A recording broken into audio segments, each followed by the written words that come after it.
Welcome back to the Press Club with me, Kendall Burton and Earl Busquet.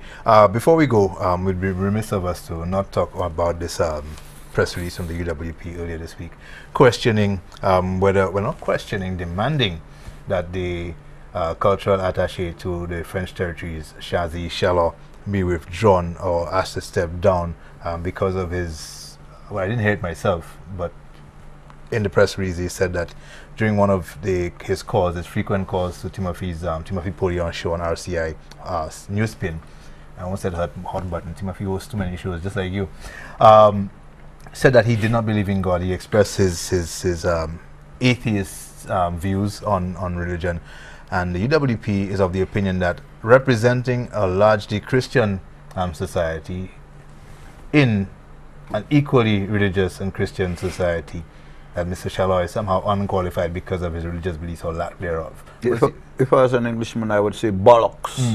Why? From the standpoint that the UWP is asking the government to violate Shazi's right to religious freedom. That's a constitutionally protected right, number one. Number two, the point that they claim to is totally erroneous.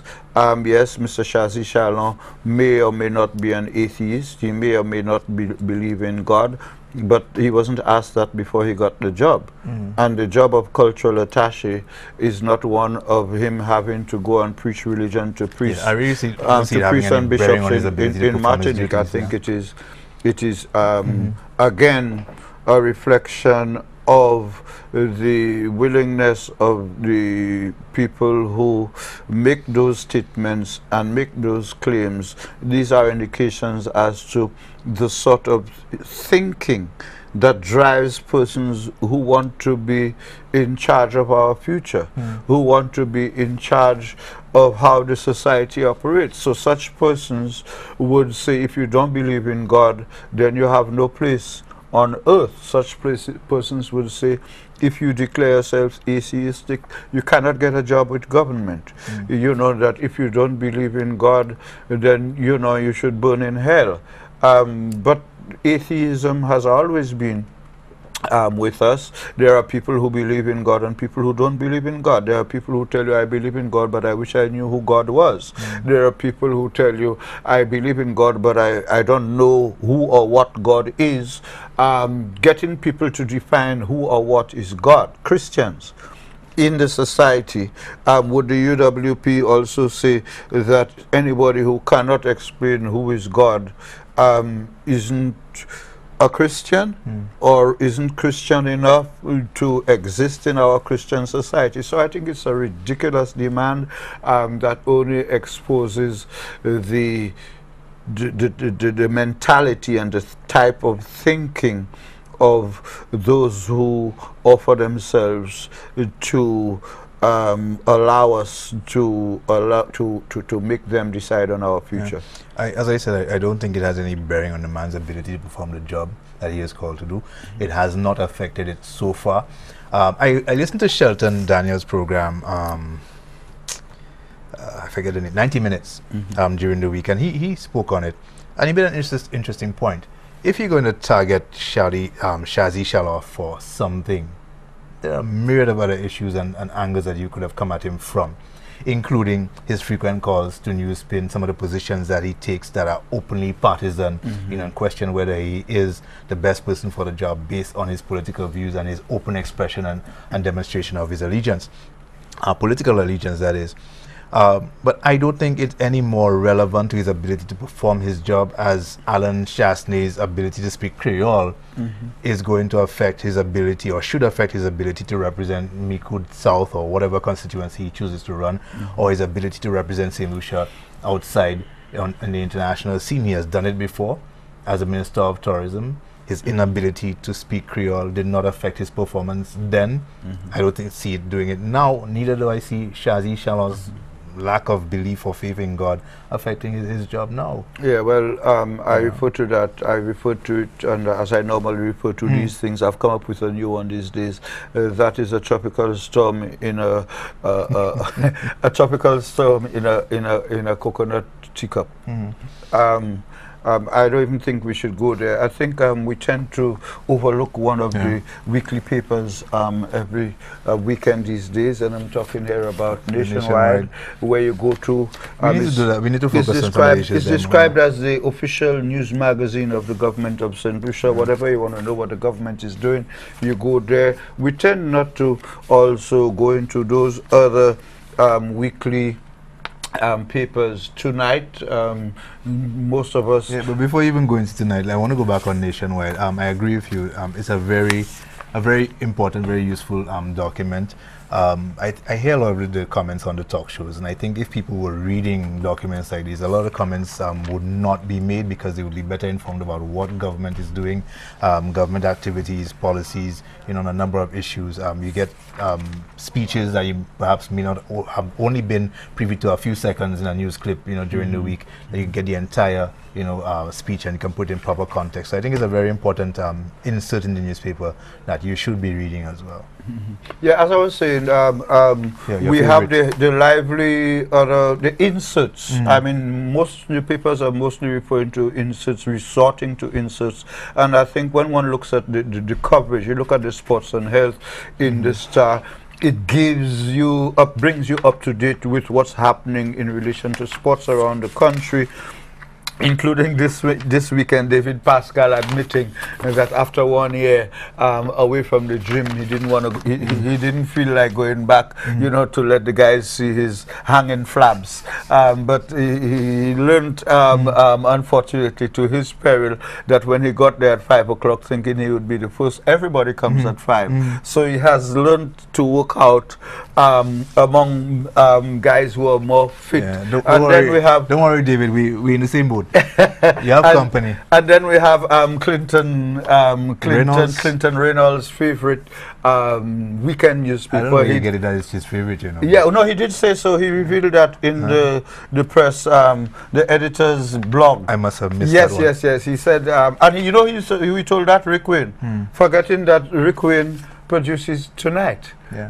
And look at Rick's response. That will thing you. But Clinton's favorite paper, Your Magazine, brings you up to date with everything from the young people's standpoint. Scabby and Scaddy has a hand. It has his fingerprints all over that.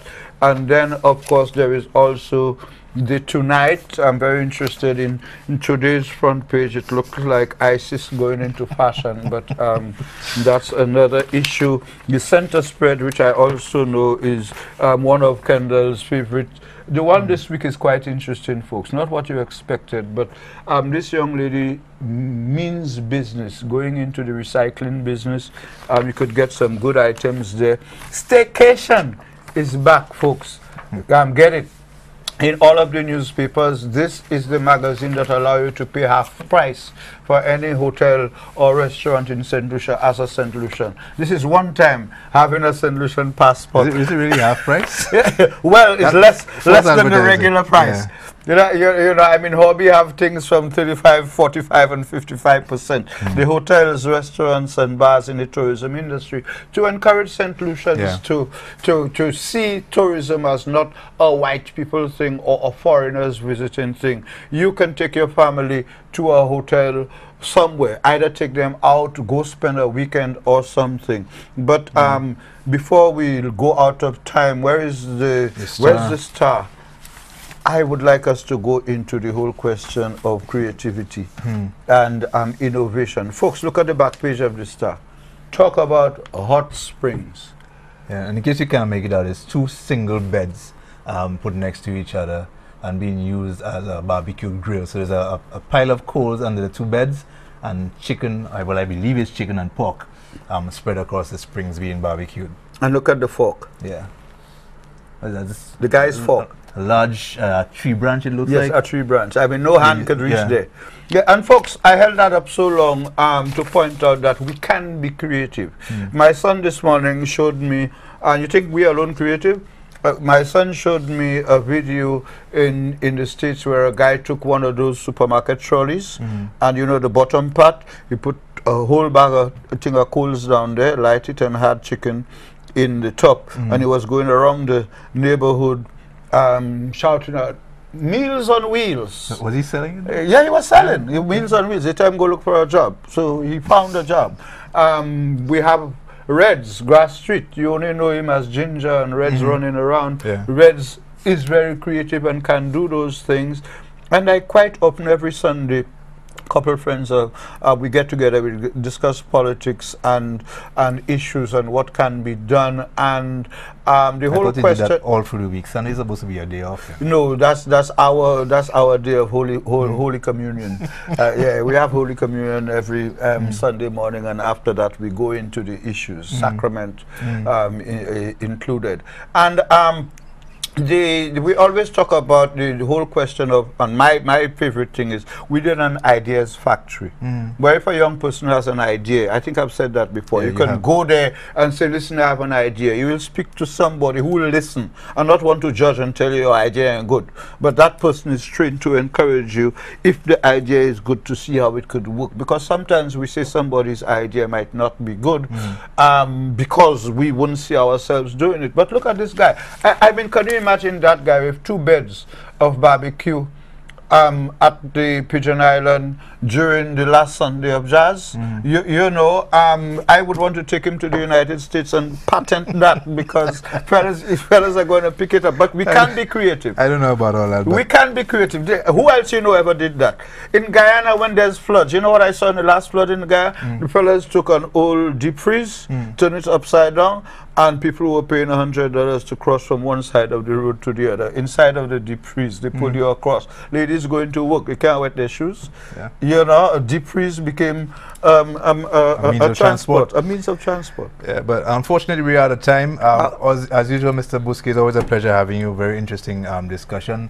I never encounter you without having left and learned something new, and I hope that the viewers share that sentiment. Today you learn how to do a lot of barbecue on bed. So right? thank you for watching. Well, I know from some of the conversations I have off the air that people do, you know, learn stuff from watching this show. I'm still looking forward to the day when we can make it a live program and interactive program where you can participate in our discussion, and when we can get some more journalists around this table. I think the fact that we're having it on a Saturday should free up a lot more of them to come on, but we're not seeing that happen. I think we'll even be prepared to go to them if they don't want to come to us. As a matter of fact, Mr. Rick Wayne has offered to join us, so I'm hoping we can do that sometime soon. That should be a very interesting discussion. We have to have a stop clock, eh? But on that note, thank you for watching. We'll be back here next week with another program. Hopefully you'll join us then. Have a good weekend.